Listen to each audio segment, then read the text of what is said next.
هذا رسول الله هذا حبيب الله هذا رسول الله هذا حبيب الله هذا حبيب الله هذا حبيب الله. Bismillahirrahmanirrahim. Assalamu alaykum hurmatli televizor ko'ruvchilar. Mana bu Rasululloh programmamizning 3-sonini ko'rishinglarni qizg'in qarshi olamiz. Men Abdulloh Yilqin.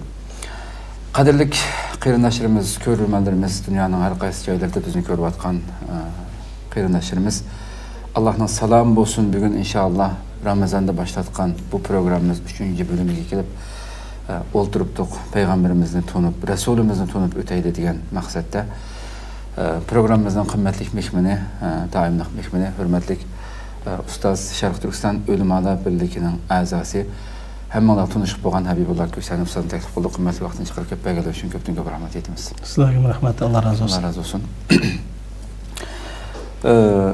Libosda programmaga kirsak, hurmatli ustoz, endi biz Rasulimizni tunib, yaqindan tunish uchun, Rasulimizga oshiq bo'lish uchun ve bizge birden-bir yegane ulgu qilib, yol başçımız qilib avatlagan bu peygamberimizning gerçi aramızda bulmasını, onun sahabelerindek onun bilan hamsuhbat bulanmagan bolsaqmı, şu Rasulimiz öz vaqti degandek mening shundaq kelgusi bir qarindoshim keldi. Ular meni ko'may turib iymon etib, mening deganlarimga ayishmoqlar. O ashlar mening qarindoshim deb Rasululloh bizni sig'ingan demdi. Ashu peygamberimizning şu muhabbetiga bizni sig'ingan, shu davrda turib oxir zamonda kelgan ummatini sig'ingan, shu ummatning qatoriga kiralash umidi bilan biz bu programni boshlatdik. Rabbim inshaalloh shuning jannatdan qilib, shuning atrofida jannatda birga qilishni umid qilish bilan programmamizni davom qilyapmiz. Bugun inshaalloh 3-bo'limda turibmiz. Payg'ambar Alloh subhanahu va taolo Rabbimiz payg'ambarimizning dunyoga qanday avatliganligini, qandaq bir payg'ambar bo'lib avatliganligini nihoyatda qisqa bir shaklda tushuntirib, "Va ma arsalnaka illa rahmatan lil alamin." Butkul olamlarga rahmat qilib avatdik dedi. Endi biz mushu boshda bilgan olamlarga payg'ambarimizning rahmat qilib avatlishni qanday tushunamiz? A'udhu billahi mineşşeytanirracim. Bismillahirrahmanirrahim. Allohga cheksiz hamd sanolar bo'lsin. Canı can Peygamberimiz Muhammed sallallahu aleyhi ve sellem'e durut ve selamlar olsun. Ve Resulullah'ın söyleyen barlık karındaşlarımıza Allah'ın mağfireti hidayeti olsun. Endi bu وَمَا أَرْسَلْنَاكَ إِلَّا رَحْمَةً لِلْعَالَمِينَ Ey Muhammed aleyhisselam, biz seni insaniyetke yoki bütün alemge, insanlığa emas bütün alemge merhamet yani rahmet kılıp evettik. Bunda degene yani Resulullah'ın bu dünyaya insanlığa kilişi Allah'ın rahmeti. Ve bu peygamber yüzü bir rahmet, merhamet ve bütün yarışarıda merhametini, mihriballıqni umlaştırış için kelgan peygamber. Hem de ben dedim Resulullah'ın özü bir rahmet. Bunu bilgenler biliyordu, bilmegenler bilmeydi. Bu insaniyetki berilgen en çok bir rahmet, en çok bir merhamet. Hem de Resulullah peygamber olup kelgan vaqtida dünya qandaq dedisizlar? Dünyada bir ahlak krizisi ve kıymet qarash krizisi en evcilip uçuq chiqqan vaqtida Peygamber Aleyhisselam rahmet qilinib avatilgan. Mesela qaraslar, Arablar şu çağda qiz balni tug'ilsa o'zining yurak parisini ko'zini qirt qilmasdan apirib yer ko'mitadi. Nima uchun? Qalbida uning qimmat qarashida bir mehribonlik, rahmat degan narsa yo'q. Bu Arablarning ahvoli. Masalan, Parislar qaraydigan bo'lsak, Parislar shu vaqtida puhralarni 7 sinf qilib bo'ladi. 7 sinf. Ya'ni demak, yuqori sinf, tovan sinf, ya'ni eng yuqori sinf podshoh oilasi. Undan qilib qolsa harbiy generallar, undan qilib qolsa diniy odamlar, qolgan hammasini adam qatorida ko'maydigan. Masalan, hozirgi Yevropa Rumlar qaraslar, shu chaqda ko'riladigan adam bilan yo'lbosni mushaq hisob qo'ydigan. En üzünün ko'ngli açılgan işi şu vaqtida adam bilan adamni urush hisob qo'yib, bir-birini o'ltirgizib ko'ngli açadigan. Demak, insonlar mana mushundaq axloq va qimmat qarash krizisida yashayotgan bir paytda Rasul Akram sallallohu alayhi vasallam rahmat qilib avatildi. Masalan, Hindistonda bir o'lib ketsa, ayolni chuqum shu bilan tang ko'ydirib tirik ko'mitadi. Yani rahmat, insonlarda rahmat yo'qolgan. Qimmat qarash yo'qolgan. Mana mushunda vaqtida payg'ambar sallallohu alayhi vasallam avatildi. Yani oddiy yo'qlan ishlar uchun bir-birini o'ltirayotgan. Masalan, Arablarni alsak payg'ambar alayhisalom kelishdan burun bir at musobaqasiga tushib, birisining birisini oldiga o'tib ketib bo'lgan ishda 40 yil qon to'kishgan hamda. Qabilavozlik bir-biriga. Yani normal oddiy yo'qlan uchun adam o'ltirayotgan. Yani insonlarda marhamat, mehribonlik yo'qolgan bir paytda Allah va ma arsalnaka illa Muhammadni rahmat qilib avatdi. Rasulullohning o'zi bir rahmat, o'zi bir marhamat, o'zi bir Allohning bizga ko'rsatgan mehribonligi va Rasululloh yarisharga shu mehribonlikni umumlashtirish uchun kelgan. Shuning uchun islom dinimizda shu marhamat qilish, bir-birimizga kuyinish, bir-birimizga, ya'ni inson marhamatli bo'lish islomiy qimmat qarashlardagi eng muhim qimmat qarashlardan birisi. Biz oldingi darsimizda bir deyishdik-ku deyman, al-islamu rahmatun kullaha deb. Islom demak marhamat demak. Mutlaq marhamat. Shuning uchun sizlar biz o'ylab baqsizlar, cho'ng bo'liblam eng tunji o'gindigan so'zimiz qaysi? Bismillahirrohmanirrohim. Nihoyat mehribon va nihoyat shafqatlik Allohning ismi bilan boshlayman. Nihoyat suyumlik. Ya'ni bu oyatni biz nima deb tushunamiz desa, mehribonlikning din ekanligini, mehribonlik bizning aqidamiz ekanligini, mehribonlik Allah subhanahu wa ta'alaning bizga bergan eng cho'ng ne'mat ekanligini, Muhammad alayhisalom shuni nabiyur rahmat deyildi payg'ambar alayhisalomni. Mehribonlik payg'ambari deyildi. Ya'ni marhamat payg'ambar. Nima?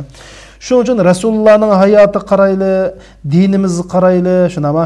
Masalan biz kunduz sura Fatihani o'qiymiz. Hatto nima ish qilsak bismillah bilan boshlaymizmi, boshlaymizmi? Bismillahirrohmanirrohim. Nihoyat shafqatlik, nihoyat mehribon Allohning ismidan boshlayman. Kunda deymiz, mushadek shafqatlik, mehribon degan gapning bizning hayotimizda o'z ifodasini tepish qanchalik. Bu din hozir bir xil murosimga aylanib qoldi-ku. Bumuş o'ylab baqsizlar. Balam o'ltirganda bismillahirrohmanirrohim dang. Balam qopqanda bismillahirrohmanirrohim dang. Balam uyga kirganda bismillah deb kiring. Balam mashinaga chiqqanda bismillah deb chiqing. Bizga ota-onamiz shuni o'rgatadi o'rgatmadi. Ham dinimizmi shu? Ash Qur'ondagi 114 surani o'qib bo'lguncha hammasi bismillah deymizmi demaymizmi? Ya'ni bu bismillah nimani o'z ichiga olsa Rahmanir-Rahim ya nihoyat mehribon, kuyimchan degan so'zni tilgan. Shunga payg'ambar sallallohu alayhi vasallam Ar-Rahimun yarhamuhumur-Rahman. İrhamu men fil ardı yarhamukum men fis sama. Mehribon Allah mehribon kishilarga mehribonlik qildi deydi. Allah mehribonlik qilsa, Allah marhamat qilsa hech kim jannatga kiramaydi. Hatto payg'ambar men jannatga kiramayman dedi. Agar Allah laula an yataghammadanallohu bi rahmatihi deydi. Agar Allah meni mehribonligi bilan qutqizmasa men jannatga kiramayman dedi payg'ambar sallallohu alayhi vasallam. Ya'ni o'zimizning namal bilan jannatga kiramaymiz, mehribonlik. Bu mehribonlik bak muhim. Şunu Rasulullah aşından mehribanti. Şu demek Abdullah ibn Amr ibn al-As radıyallahu anhu şundaqtaydı. Rasul Ekrem sallallahu aleyhi ve sellem İbrahim surasındaki Rabbi innahunna adlalna kesiran minen nas. Femen tabi'ani fe innehu minni degan ayetni okudu deydi. Ey Rabbim bu insanlar köp adamlarni azdırıvatdı deb peygamberinin öz kavmidin şikayet qilib to'g'ri bu. Shuni payg'ambar alayhisalom o'qidi deydi. Odan keyin Isa alayhisalomning "Hum fa innahum ibaduk wa in taghfir lahum fa innaka antal azizul hakim" degan oyatni o'qidi deydi. Ey mehribon Allah, agar sen jinoyat o'tkazsang, itoat qilmagan insonlarni azoblasang, o sening bandalaring. Agar kechirsan, ishdan ish qiluvchi g'olib satursan degan oymush ikki oyda payg'ambar alayhisalom o'qidi deydi. O'qib şu Rasulullah qo'lini ko'tarib Allohumma ummati dedi. Ey Allah, mening ummatim deb Rasulullah shunda bir yig'lab ketdi deydi. O'ylab baqsa. Nima uchun mehribonlik? Allah subhanahu va taolo shu paytning o'zida Jibril alayhisalomni Rasulullohning qashiga avatdi. Muhammaddan so'ra nima deb yig'laydi deb. Allah biladi. Lekin bizga bosh Rasulullohning naqadar mehribon, naqadar kuyimchaligini deb aytmoqchi. Muhammaddan so'ra, "Nim bo'ldi, nim bo'pti?" deb so'ragandan keyin Payg'ambar alayhisalom Jibril alayhisalom Payg'ambar alayhisalomga qarshi kelib, "Ma yubkik Muhammad, nima seni yig'latgan?" deb Payg'ambar sallallohu alayhi vasallam ummatining g'amini yeb, mush ummatining bir palakat kuchirab qolishidan, ummatining oxiratda do'zax tushib ketishdan ansirab mushundaq ummat uchun yig'layotganligini debdi. Jibril Allohga buni yetkazibdi. Alloh Jibril alayhisalom Muhammadga da sanurdi. Nima dedi? "Inna sanurdika fi ummatika va la nasuuk." Ey ummating to'g'riliqsini hargiz g'amkin qilmaymiz dedi. Bu bizga berilgan eng xo'sh bishorat endi. Xo'sh. Eng xo'sh bishorat. O'ylab baqslamdi. Qiyomat kunsi bu qiyomat demak hamda ajoyib fojialik bir dahshatli kun endi. Allah subhanahu wa ta'ala qiyomat kunini tasvirlab nima deydi bo'lsa, "Va tara kullu ummatin jasiya" deydi. Bütün insonlarning hammasining tizlanib o'tirganini ko'rsa deydi. Alloh deydi buni. Va tara hammasi tizlanib o'tirdi deydi. Allah subhanahu wa ta'ala hisobni elishdan burun do'zaxni farishtalar ashu naq maydonga so'rab akildi deydi. Do'zaxning 70 ming tutqusi var. Her bir tutquni 70 ming farishta tutib akildi deydi. 4 milyard 400 ming farishta, 900 ming farishta do'zaxni so'rab akildi deydi. Do'zaxning 3 nar tatishi var deydi. Do'zaxning 3 qitim nar tatishi var deydi. Bir nar tatishi bilan do'zax atrofidagi nurg'un insonlarni o'ziga tatib akirib ketdi deydi. Şu olan bütün insanlar qo'rqib, oljo qilib qechishga boshlaydi deydi. Şu olan qachay desa atrofida butunlay farishtalar atrofni qorshab turgan qachanmaydi. Ikkinchi qitim nar tatqa vaqtda yana bir muncha odamni do'zax so'rab akirdi. Şunun bilan bütün insanlar qo'rqib ketdi, mana dum yetib oldi deydi. Chunki bu kun Alloh tarixda eng g'azab qilgan kun. Şun bazı hazır dünyada nurgun zulümler, nurgun vicdanımız kötemeydiğen, insanın aklı, kalbi kötemeydiğen bir zulümler buldu ya. Tamam, hesap var bugün. Şu günün hesabı var. Şu günü görmez hemen inşallah. Biz şuna iman edelim. Bunu muşundak bir dehşetli küllerde dedi. İsa aleyhisselam Meryem anamızı unuttu dedi. İbrahim aleyhisselam dadısını unuttu dedi. Musa aleyhisselam qarindişi Harun'u unutdu deydi. Hemsi ya Allah qutqazgın, ya Allah, ya Allah deb şu yerda bir. Çünkü o men dedim o acayip bir dehşetli kun hamda. Yani tasavvur qilsa, do'zax. O do'zaxning cho'ngligi Quyosh shu do'zax tashlandi. Demak, Quyosh yer sharidan 1.300.000 asli cho'ng. Shu cho'ng Quyosh do'zaxning ichiga tashlandi. Demak, o do'zax bak cho'ng. O do'zaxdan bir o't chiqib insonlarni yo'gab ichiga akir ketsa hamda demak unutmaymiz. Masalan, mening tariximda bir ish o'tgan, hozir unutmayman. Turman desam, bir yaqin og'aynam opisini qo'shib qo'ydi turpanga. Qumlarman deb. Turpanda qumga kumilib to'q, oyoq kiymay berib toz kumilib, qumdan chiqsaq ya qizib ketibgan. Men yaqin og'aynamdanki opisi o qeri ayol.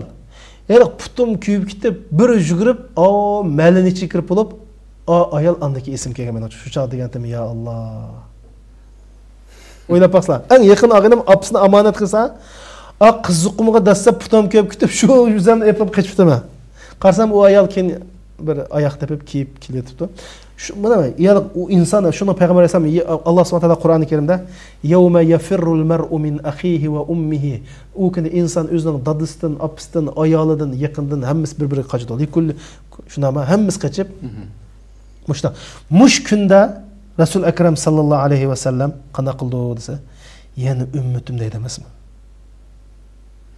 Mush kunda Rasululloh ummatim deb shuningga Qur'oni Karimda va minal layli fatahajjat bihi nafilatan lak asa an yab'athaka robbuka maqaman mahmuda. Kechida sen namoz o'qish uchun Kur'an okuş üçün, nafil namaz okuş üçün ornundan tur. Allah subhanahu wa ta'ala sana en maqtılındığan bir urunga iyi kıldı degen şu urunmuş kıyamet günü Resulullah'a verildiğin gün şu. Resulullah şu yerde ümmetini kutkuzu üçün meydanga çıkıldı. Yani şu yerde ümmetim deydi. Hem adam, hemmisi yüzden cılığın kaçak Resulullah ümmetim. Bu Resulullah'ın müştahı dikizgen neymi olsa merhamet. Rahmet. Allah ata kılgan. Rahmet. Demek yana bir mesele mesela Resulullah'ınki bütün alemlerge rahmet kılıp evetlişideki sebepten yana birisi. Başka peygamberler özünün mahsus ümmetiga evetligen bolsa, kavmiga evetligen bolsa, Resulullah'ın bütün ta kıyamet kaybı boştulduğun barlık kavmiga evetligenlikimi bu şu alemlerden. Alem. İkincisi ananayken alem desek hem nesne öz çıkaldı. Hayvanların öz çıkaldı, tabiatın öz çıkaldı, şundan insan çıkaldı. Şu merhamet peygamber alemge qanday rahmet oldu dediyse dünyaya tinchlik hep geldi. Tabiatını buzmaslıkka, hayvanlarını qiynamaslıkka, şunama dal-daraxtlarını bekar julmaslıkka. Yani bütün alemni qoğduğucu bir peygamber olup geldi. Şunu Rabbil Alemin degen şu. Mesela öz vaqtda Rasulullah tögüler jıq jukasama, tögü şikayet qatı jıq jıqatma. Ma tögü qosuğu toyğaz, ma kalını andaq qel şuna ma bir quşqaşның balsını ep oynasa, ma kimi ma quşqaşның balsını ep oynaganda bu Rasulullah qaynap ketken şuna ma. Bir daraxtını tikip qoysa, onundan hayvanlar yesa ajr savab buldu degen peygamber. Yani bir müşk üçün müşk üçün dozaqqa, bir müşkni qiynap öldürütken adamni dozaq üçün. Yani bu peygamber rahmet degeni fakat insanlarga emas, bütün tabiatga, canlıqqa, cansızga mehribanlık qilish, kuyunish ta'limatini berdigan merhamet peygamberi demekçi. Hoş hem şu Resulullah'a ergişiş nime üçün şuncha muhim desek bunu nima deyish mumkin? Resulullah'a ergişiş aldı bilen imanның bir kısmı. Belki iman. Çünkü biz bir Müslüman İslam'a kirmoqchi bo'lsak nima deymiz? Eşhedü en la ilahe illallah ve eşhedü enne Muhammeden abduhu ve rasuluh. Şununla imanның şartlarından birisi Allah'a iman etiş, Allah'ın peygamberlerine iman etiş. Peygamberge iman etiş degenim degen peygamberler epkelgen dinga işiniş ve peygamberler epkelgen haberge vehiyge işiniş ve peygamberler buyurgan işini qilish, çekilgen işini yeniş. Çünkü peygamberning özü bir din. Hoş. Nima? Şunun için bu birincisi şu peygamberlerge erişiş imanımızın yani la ilahe illallah'ın bir kısmı. Çünkü Allah subhanahu wa ta'ala Kur'an-ı Kerim'de ati'ullaha ve ati'ur rasul. Allah'a erişin, Allah'a itaat kılınlar ve peygamber'e itaat kılınlar deydi. Allah'a itaat kılış bir ibadet olsa peygamber'e itaat kılış şu bir ibadet. İşte qanday qilsak itaat qilamiz? Şu peygamber'e ergetsek itaat qilamiz. Bu bir. İkincisi Kur'an-ı Kerim o'qildigan kitap olsa Peygamber aleyhisselam tirik bir kitap. Kur'an-ı Kerim o'qildigan kitap. Resulullah'a itaat qilsa Allah'a itaat qiladi o'xshash. Ve men yuti'ir rasul faqad ata Allah deydi. Peygamberge itaat qilsa Allah'a itaat qilgan bo'ldi. Yani Kur'an-ı Kerim o'qildigan kitap olsa Peygamber aleyhisselam hayat kitap. Kur'an-ı Kerim İslam'ның nazariy asasını o'ttirib qo'ysa, Peygamber aleyhisselam bu Kur'an-ı Kerim'deki nazariy asasını amaliyatan yaşap, mingivatgan Kur'an bo'lib bergan. Shuning uchun İslam'ni tushunish uchun Resulullah'ın hayatını düşünmegen adam dinni hiç qanday düşünmeydi. Resulullah'ını bilmegen adam dinni bilmeydi. Çünkü Resulullah ayetini tirik turmuşqa, hayatqa aylandırgan bir şahs. Şunun için Resulullah'a erişiş. Şun Peygamber Aleyhisselam hadiste mi? La yu'minu ahadukum hatta yakuna havahu tab'an lima ji'tu bi dedi. Sizlerinin birinla mümin bulanmaydı hatta ki onun havası yani onun yaxşı gördüğün nəsisi mən epkegen nəsiga erişmek için deyildiğini yani mən itaat kılıp mən diyen gep olmasa o Müslüman bulanmaydı.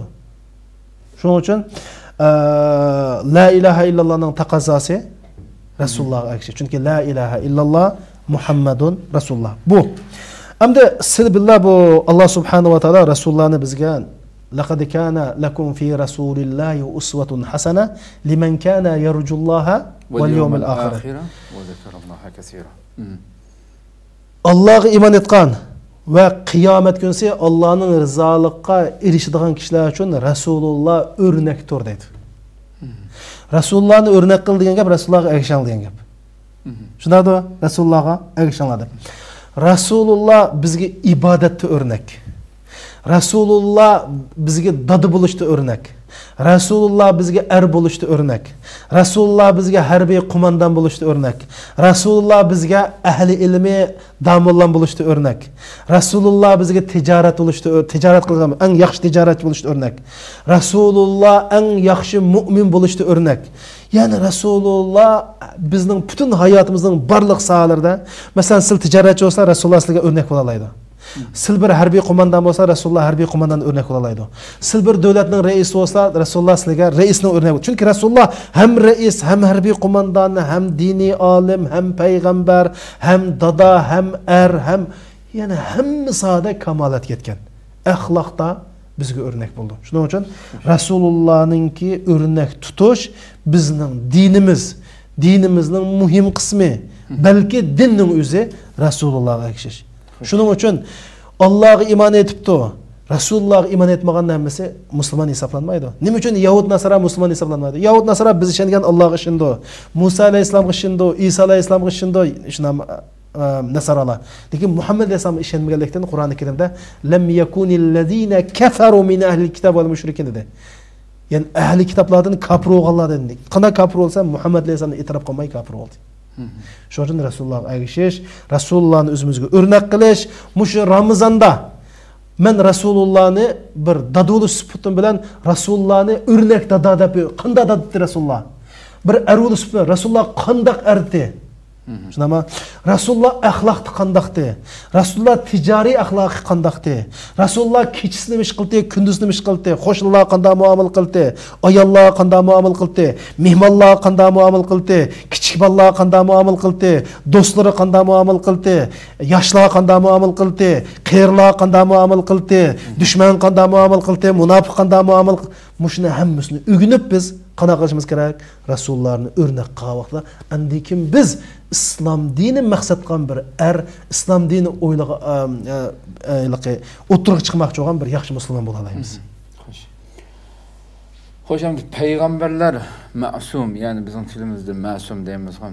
Ma'sum deganda gunohlardan. Bu Uyg'urchada ma'sum bola deymiz-ku, arabchada ma'sum deydi. Bu bir e'tiqoddagi bir bizning e'tiqodimizda payg'ambarlar begunoh, payg'ambarlar gunohsiz pok. Bu endi bu payg'ambarlarning alohidliklaridan birisi bu. Masalan, payg'ambarninki bir 6 alohidlik bor, insonlardan farqlanib turadigan. Masalan, payg'ambarlarga vahiy keldi. Bizning alohida farqi shundami?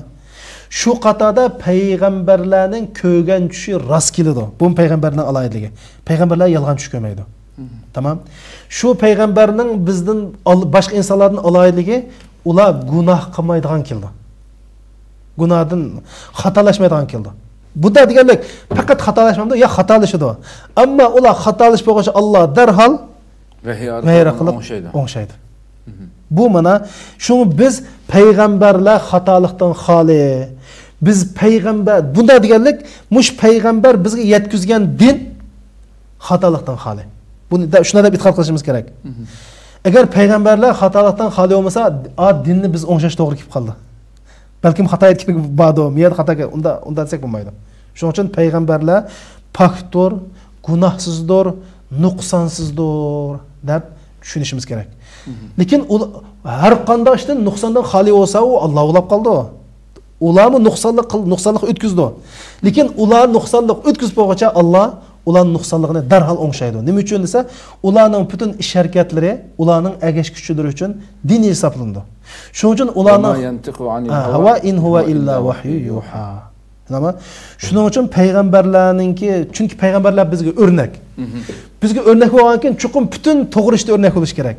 Agar payg'ambarlardan xato bo'lsak, ba'zi xato deb biz o'rnak bo'lish yaramaydi. Shuna yuqorqi gapga munosabatlik ma'lum. Demak, gunoh degan gap, payg'ambarlar gunoh o'tkazmaydi. Yana payg'ambarlar pok degan gap gunoh o'tkazmaydi. Gunoh deganing ma'naviy nijosat u. Bu nijosatning payg'ambarlarga nisbat berishi to'g'ri emas. Xo'sh. Shuning uchun payg'ambarlarning butun qilgan ishlari to'g'ri. Chunki payg'ambarlarning vazifasi Allohning dinini yetkazish. Allohning dinini yetkazgan payg'ambar agar xatolik ishlab solsa, haq bilan nohaq, to'g'ri bilan xato aralashib ketib qoldi. Shuning uchun Alloh payg'ambarlarni xatolashdan pok qilgan. Agar xatolashib qolsa, vaqtida o'ngishgan. Undan keyin payg'ambarlar ma'sum deganlikdan payg'ambarlar gunoh ishlamaydi, gunoh ma'siyat ishini qilmaydi degan bo'ldi. Ular Alloh saqlab qolgan. Masalan, payg'ambar sollallohu alayhi vasallam bir qatam bir payg'ambar bo'lmasda bir to'y bo'lib, shu to'y voqayaga dabtutta chaqayaga boray debdi. Alloh bag'ilni siqmay yo'lda uxlab qolgan voqealigini hammamiz bilamiz endi. Shuning uchun bu yerda payg'ambar ma'sum degani payg'ambarlar xatolashmaydi. Xatolashib qolsa Alloh vaqtida tuzdi. Shuning abasa va tavalla. Ya ayyuhan nabiy lima tuharrimu ma ahallalloh. Masalan, payg'ambar alayhisalom da'vat qilgan chaqda bir ama odam kelibdi. Payg'ambar alayhisalom qapqon turibdi. Shu paytning o'zida nima deb qapqon tursa. Shunama payg'ambar alayhisalom bo'ldi, men hasalayman, hasalman harom debdi. Sen nima deb Qur'on nozil bo'ldi? Sen nima deb Alloh qanday harom qilsa? Ya'ni vaqtida Alloh tuzishmadi. Demak, payg'ambarlarning xatoni davomlashtirishi mumkin emas ekan. Xatolashidi, lekin vaqtida ular tuzitildi. Shuning uchun bizga yetib kelgan butun ishlari to'g'ridan iborat. Ma'sum degan emas shu. Endi shu bugungi kunda, shu kunimizda Rasulullohga nisbat berilgan hadislarning to'g'ri ekanligini qanday bilamiz degan narsa chiqdan ba'zilar endi nurg'unlagan ezib ketgan yo'llarga ergashganlar va bizga Qur'oni Karim Allohning kitobi saqlashga va'da qilingan narsa dinni xato tushunganligi uchun faqatli Qur'on deb tushunib qolib, sunnatga noit shubhi bilan qaraydigan. Albatta xatolik yo'q, ojiz, zaif, uydurma hadis yo'q emas, albatta bor, lekin buni Alloh burun olimlarimiz buni 70 ming xil operatsiya qilib hammasini ayirib bo'lgan darajada bo'lganda bugungi kunda mahala shu bilimsizlikdan hadisga nisbatan biroz yiroq qaraydigan buni. Qur'on kimga nozil bo'ldi? Albatta payg'ambar alayhisalom. Bunga ham ishongan musulmon, demak Qur'on payg'ambar alayhisalom nozil bo'lgan ekan, u Qur'onni sharhlagan, Qur'onni tushundirgan odam kim u? Payg'ambar alayhisalomda. Va Qur'onni sharhlashga va tushuntirishga eng haqli odam kim u? Payg'ambar alayhisalom. Chunki Qur'on ya mening dadamga ya uning dadasiga tushmadi, shu payg'ambar alayhisalomga tushdi. Shundami? Unda bo'lgan ekan, payg'ambar alayhisalomning hadislari shu Qur'onning sharhisi. Qur'onning izohati. Shuning uchun biz Qur'on oyatini eng yaxshi tushundirgan odam kim bo'lsa, Qur'oni Karim Alloh subhanahu va taolo Qur'oni Karim namoz o'qinglar dedi. Ammo necha rakat, qachon o'qiymiz, necha rakat o'qiymiz, rukuni qanday qilamiz, sajdani qanday qilamiz, Qur'onda bormi yo'qmi? Yo'q. Buni payg'ambar alayhisalom bizga o'qitadi. Shu payg'ambar alayhisalomni o'qitagan nima deymiz? Hadis deymiz, shundami? Tamam. Endi bu hadisning ichida ba'zi vaqtning o'tishi bilan va Qur'onni Alloh subhanahu va taolo Qur'onni saqlab qolman degani, sahih hadisni ham saqlab qolman degan bo'ldi-ku. Chunki sahih hadis Qur'oni Karimning nimasi? Sharhisi. To'g'ri, Qur'oni Karimga ba'zi yolg'on hadislar aralashib ketgan ahvollar bor. Hadisga. Ha. Hadisga. Hadisga, Qur'onga emas, Qur'onning zodi ilpidan tortib yosa, Qur'onni hozir siz biz o'qiyotgan Qur'on, biz Turkiyada o'qiyotgan Qur'on, Sharq Turkistonda o'qilayotgan Qur'on, Amerikada o'qilayotgan Qur'on hammasining Muhammad alayhisalomga tushgan ayni Qur'on ekanligida haliqo biz musulmonlar emas, insofli kofirlar buni e'tirof qilaylik. Qur'onning hech qanday bir nimasiga o'zgarish bo'lmaslik. Tamam? Ana hadisga hamda hadis shu, chunki hadisni Qur'onni ma tarafdan nozil bo'lguncha ma tarafdan vahiy kotiblar vati yozib oladi. Hadisni mo azdol yozib oladi, lekin ma Qur'ondek undaq bir ahamiyat berilmagan. Bo'lib Rasulullohning davrida Qur'on nima uchun desa, Qur'on bilan aralashib ketib qolmasin. Biri Qur'on bilan hadis aralashib qolmasin. Ikkinchisi Qur'on asosiy prinsipal masalalarni so'zlaydi. Xo'sh. Qur'oni Karim bir jamiyatni qurmoqchi, bir insonni barpo qilmoqchi, Qur'oni Karim bir dunyoni qurib chiqmoqchi. Hadisni akasilar asli bilan asli bu Qur'ondagi muhim masala bilan hadis ikkinchi o'rinda turadigan masala aralashib ketadigan gap. Shuning uchun Qur'oni Karim, shuni Qur'oni Karimda tafsili deyilgan masalalar to'g'riliq hadisda hech nima yo'q. Masalan, deb biray. Qur'oni Karimda eng tafsili bayon qilingan payg'ambarlarning vaqaligi bor, 25 payg'ambarning. Hadis payg'ambarlarning tuzuk vaqaligi yo'q ayna. Shunday emasmi? Qur'onda ixcham bayon qilingan masala to'g'riliq hadisda tafsili bayon qilingan. Yevropa olimlari shunday deydiki, musulmonlar hech narsa bo'lmasmi, Mas hadisshunoslik ilmini kashf qilganlardan bular faxrlanishga arziydi degan g'arb dunyosidagi olimlar bor. Mush hadis to'g'riliq g'ing-ping qilganlar Alloh bilan qasamki, hadis to'g'riliq bilan bilmaydi. Men bu yerda jazmi deyman, bilsa aslini qashlarga kelib ultasi men ular bilan deyishman. Hadis to'g'riliq bilan bilmaydi. Allah subhanahu wa ta'ala Qur'oni Karimda "Va ma ataakumur rasulu fakhudhuhu va ma nahakum anhu fantahu." Shunama payg'ambar berganni ching tutinglar, payg'ambar chalgashni yeninglar degani payg'ambar bergani bizga shu payg'ambarning degan gaplari, payg'ambarning qilgan ishlari. Qur'onni kim tafsir qilgan bizga payg'ambar ham o'zining gap so'zi bilan, ish harakati bilan Qur'onni tafsir qilib bergan. Bumuz Qur'onni hammadan xohlagancha gapga o'ynag'ili bo'ldi, gapni har xil tarjima qilib bo'ldi. Shunama shuning uchun bu hadisning qandaq yolg'onlar rostini araymiz desak, buni ikki xil araymiz. Birinchisi sahih hadis to'plangan materiallar orqali Buxoriy, Muslim desa sahih hadis var deymiz. Tamam. İkincisi mushu sahih hadisni araydigan olimlarimiz var. Bu olimlar hadisshunoslik ilmining qoida prinsiplariga sep turib qilni 40 yerib araydi. Albatta. Shunama bu nurg'un olimlarimiz var. Hadis degandan bir damlam hadisni payg'ambar sallam degan demagan arib beradi bizga. Shuning uchun ummat Imom Buxoriyninki Sahih Buxoriy hammadan ittifoq butun musulmonlar qabul qilgan eng to'g'ri hadis deb. Ya'ni demak endi shuning uchun hadis ilmi xuddi matematika ilmi, fizik fani, ximiya fani degan fanlar bor. Shuning o'xshash hadisshunoslik fani deb bir fan bor. Bir fan bu. Bugun normal musulmondan unda andish qilish hojati yo'q. Hojati yo'q. Butun hamma narsa hadislar to'planib bo'ldi. Allah subhanahu va taolo masalan Imom Buxoriydak, Imom Muslimdak, Ibn Salahdak, Tirmiziydak, Ibn Majahdak, Nasaidak Rasulullohning hadisini butun hammasini bildi. Bir hadisni bilish uchun o'ylab baqsa bir odam bir hadisni bilish uchun piyoda Iroqqa, Yamanga, Misrga, necha davlatlarga berib bir hadisni shunday qiladi.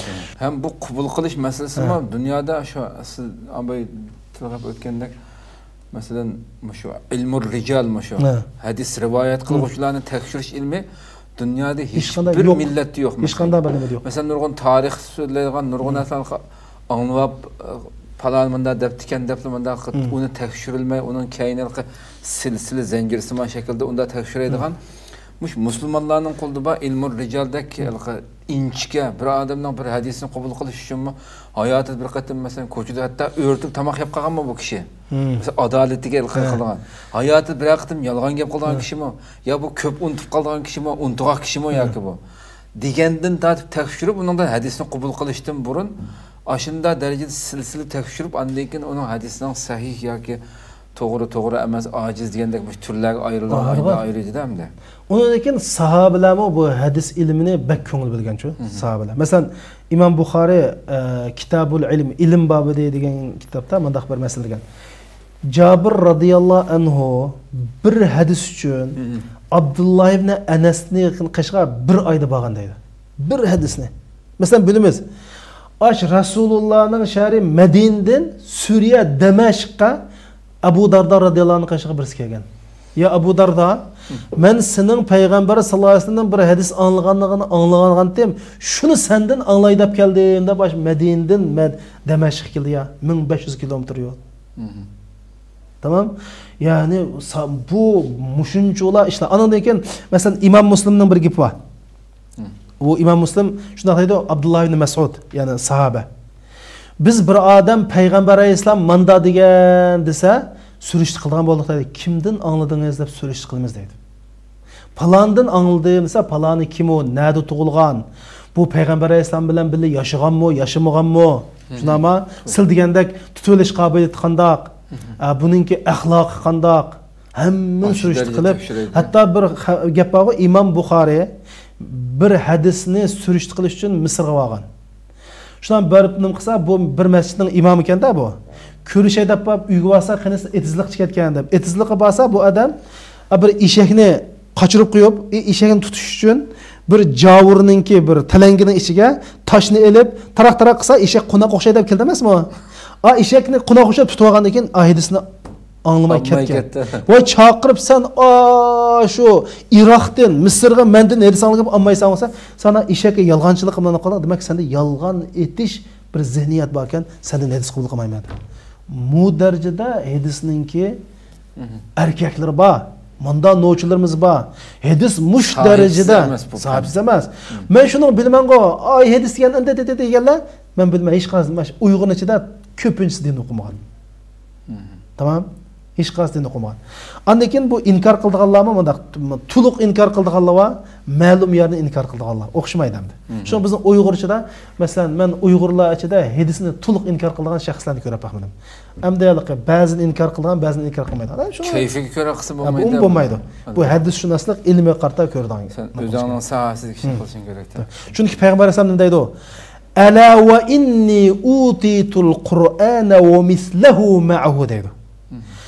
Ey insonlar, anglab qo'yinglar, men Qur'on va Qur'onga o'xshash yana bir narsani berildim deydi. Qur'onni berildim va Qur'onga o'xshash yana bir narsani berildim. Nima berilgan narsa? Hadis demakchi, hadisni demakchi. Ala yushaku rajulun sha'bana ala arikati. Pat arada bir odam o'zining mundoq o'rindiqiga yo'linib o'ltirib, nima deydi desa, alaykum bihazal Qur'on. Bosh Qur'onni ching tutinglar. Qur'onda halol bo'lgan halol, Qur'onda harom bo'lgan harom. Mush Qur'onga ching tutinglar deb, ma hadisni qabul qilmaydigan insonlar keladi deb Rasululloh 1400 xabar qilgan. Shuning uchun ma hadis to'g'riliq uni buni deganlar amaliyotda din o'qimaganlar, to'lis din o'qimagan. Men Uyg'urlarni bilaman, to'lisi din o'qimaganlar. 99% din o'qimaganlar. Birdam ayaga, hatto fikriy jihatdan turaqliq bir fikrga ega bo'lgan kishilar emas. Tamam. Shuning uchun bular insof qilib, ma payg'ambar alayhisolamningki so'zining to'g'riga chuqum egish kerak. Masalan, birisini gapini anglab qoldim.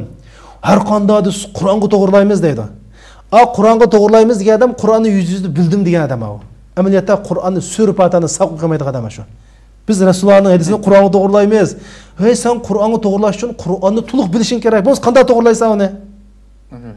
Tamam. Shuning uchun bu ish kelgan chaqda sen mush gapni degicha xuddi dunyoda boshqa bir inson bu gapni deb bo'lmagandek o'zini ajoyib bir narsa chog'laydi endi. Alloh inshaalloh hidoyat qilsin hammamizni. Xo'sh, programmamizning oxiriga keldik. Bugungi savolimiz: ro'za tutib turib namoz o'qimiz qanday bo'ldi?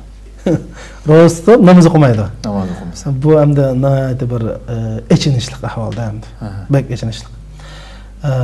Ro'za tutqaniga Alloh rahmat qilsin. Ammo namoz o'qimag'ini zina qilgandan, o'g'irlik qilgandan, jazoni yegandan bak ig'ir maslama. Chunki payg'ambar alayhisalom kafirlar bilan bizning o'rtamizdagi farq namoz degan. Islom dinidagi la ilaha illalloh Muhammadur Rasululloh degan birinchi farz nima? Namoz. Rasululloh akram sallallohu alayhi vasallam avval ma yus'alu yawmal qiyamah, avval ma yus'alu yawmal qiyamah as-salat degan. Qiyomat kuni birinchi bo'lib birdigan hisob namozdan boshlanadi degan. Agar yaxshi bo'lsa, keyingisi yaxshi. As-salatu imaduddin degan. Namoz dinning turki degan. Dinsiz, namozsiz din olmaydi degan. Shuning uchun bu namoz o'qimaganlik bak ig'ir gunohdir. Agar namoz degan quruq gap, nada namoz vaqtisi u kafir. Ammo namozning Allohning farz qilganligini ishinido, yo hurlik qilib, yo ig'irlik qilib namoz o'qimagan bo'lsa, bu eng cho'ng gunoh kabirni o'tkazgan bo'ladi. Shuning uchun bu chuqum darhol tövbe qilib, mush Ramazonni hayotidagi bir yangi hayot qilib namozni o'qish kerak. Namoz Alloh bilan uchrashish.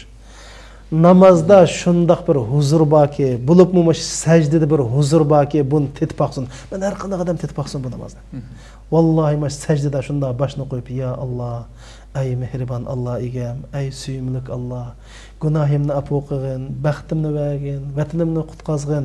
Mush Allohga shunda munojat qilsa, shunda bir huzur qildiki, bu o'zini tetpaqmagandan boshqa odam tushundirish mumkin emas. Chunki namoz Alloh bilan uchrashish, Alloh bilan suhbatlashish, Allohning huzuriga chiqish, Alloh bilan gaplashish. Shuning uchun men namoz bak ulug' ibodat.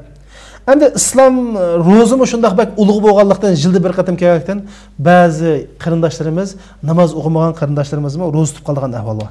Shuni bilib qo'ysinki, bu namozni qasdan tark etsa kofir endi. Namoz degan quruq gaplarni tark etsa. Ammo endi o'qiydim inshaalloh deb hurullik qilib yoki tashlaganlarmi bu bak tez. Qiyomat kunsi bu bak chatoq chiqdi ahvol. Ammo ro'z bulamdi desa o'lim oldin masalan Ibn Baz rahmatullohi alayhi, Yusuf Qardavilar bir necha olimlar ro'z bo'ldi degan. Chunki namoz o'qimaganligi uchun bak ig'ir gunohkor bo'ldi. Ya'ni gunohning eng cho'ngini qilganlik bo'ldi. Ammo Ramazonmi ro'z tutganlik bo'ladi. Chunki famay ya'mal misqala zarratin. Zarrachilik amal qismi Alloh uning mukofotini beraman dedi. Ro'z tutganlik uni demak u bir Allohga iymon etadi, Allohning payg'ambariga iymon etadi degan bo'ldi. Ammo iymon chuqum amalda ifodalanish kerak. Endi bu Ramazonda ifodalandi, namozda chu ifodalanmadi. Shuning uchun bu imommi hamda yerim yata imom bo'ldi. Lekin savob bo'lamdi? Inshaalloh savob bo'ladi. İnşallah savab buludu. Amma namaz o'qimaganlikning oldiga yetadigan jinoyat yo'q. Bu bak ig'ir jinoyat. Chunki Alloh bizga 5 vaqt farz qilgan. Alloh o'zini biz bilan 5 qatim ko'rishga taklif qilgan. Namoz o'qima degan Allohga menga sen bilan ko'rishmayman degan. Undan boshqa ish emas. Shuning uchun bu masalaga hatto ba'zi ulamolarimiz ro'z qabul bo'lmaydi degan. Nima uchun qabul bo'lmaydi desa, chunki namozni o'qimagan odam kofir degan. Namaz o'qimagan odam kofir degan. Chunki payg'ambar sollallohu alayhi vasallam "Man taraka as-salata muta'ammidan faqat kafar" dedi. Qasddan menga namoz deganning quruq gap, ish yo'qning ishi degan odam kofir dedi. Endi balkim ro'z tutgandan keyin menga bu ro'z tutgan odam unda demaydi. Menga ish yo'qning ishi degan odam emas bu. Balkim qalbida endi o'qiyolmaganlik uchun qattiq pushaymon yeb, balkim mush Ramazonda o'qib ketish mumkin. Ammo namoz o'qimagan odamning tutgan ro'z qabullanadi bo'lsa, inshaalloh qabul bo'ladi. Ro'z gadandagi farz tugaydi. Ammo namoz o'qimaganlikning jinoyati shu darajada ig'irki, o'qimay buni qutlanmaydi. Chuqum buning hisobini berdi. Bu bak ig'ir jinoyat. Shuning uchun Alloh subhanahu va taolo va nad'ul mawazinal qist li yawmil qiyamah fala tudlamu nafsun shay'a wa in kana misqala habatin min khardalin atayna biha wa kafa bina hasibin dedi. Qiyomat kunsi adolat jin tarozilik qo'yilgan vaqtida hech kimga zulm qilmaydi. Qichining danchilik ish bo'lsa biz o'tirib olib kelamiz deydi. Shuning uchun buning chuqum ajri savobi bo'ladi. Lekin namozning o'qimaganlik jinoyati bu eng qabih jinoyat. Buning hisobini Allohning oldida bak tasda berdi yoki berib bo'lmaydi. Buning jinoyatini chuqum tatib qoldi. Ammo Ramazonda qabul bo'ldi inshaalloh. Ko'p rahmat. Programmamizning oxiriga keldik inshaalloh. Davomlashtiraylik. Rahmat. Alloh rozi bo'lsin. Qadrli qarindoshlarimiz, shuna qilib bugungi programmamizning 3-sonimiz mana bu Rasululloh programmamizning 3-sonimiz oxirlashdi. İnşallah atiki programımızda Allah ömür basi görüşükçe sizlerine Cenab-ı Allah'a topşırırız. Esselamu Aleyküm ve Rahmetullahi Teala ve Barakatuhu.